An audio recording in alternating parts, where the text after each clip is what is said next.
আপনারা ইতিমধ্যে জানেন যে গত 6 মার্চ আমাদের দেশের সরকার সিলিন্ডার 60 টাকা বৃদ্ধি করেছে। এর আগে আমরা লক্ষ্য করেছি জুন মাসে গত বছর সিলিন্ডারের দাম 50 টাকা বৃদ্ধি করেছিল।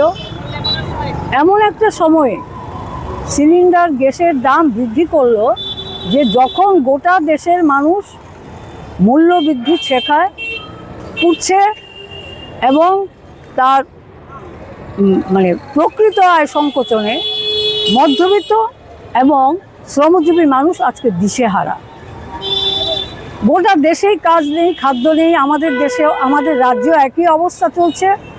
সেই জায়গায় দাঁড়িয়ে এই যে গ্যাসের যে দাম বৃদ্ধি পেল 60 টাকা, আমাদের রাজ্যের মাননীয় মুখ্যমন্ত্রী একটি কথাও বলছে না, মুখে একেবারে সেলুটে, বা অন্য মন্ত্রী ওই বিষয়ে কথা বলেনি।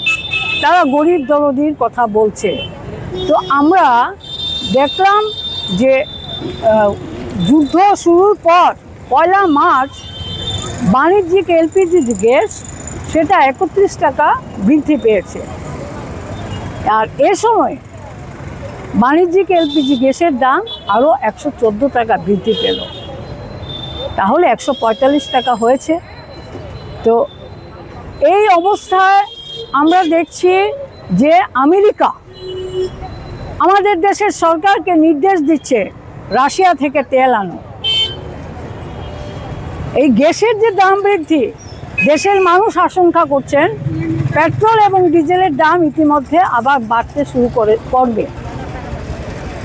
তো আমাদের ভাবতে অবাক লাগে, আমাদের দেশে একটা স্বাধীন নীতি আছে, এই নীতি গ্রহণ করছে না ওই আমেরিকার ডোনাল্ড ট্রাম্পের পায়ের কাছে নতজান হয়ে আছে। আমাদের লজ্জায় মাথা হেঁট হয়ে যায় যে স্বাধীন নীতি, বিদেশ নীতি নিয়ে রাশিয়া, চীন, উত্তর কোরিয়া, কিউবা এই সমস্ত দেশগুলি চলতে পারে, আর আমাদের দেশের সরকার সেটা চলতে পারে না।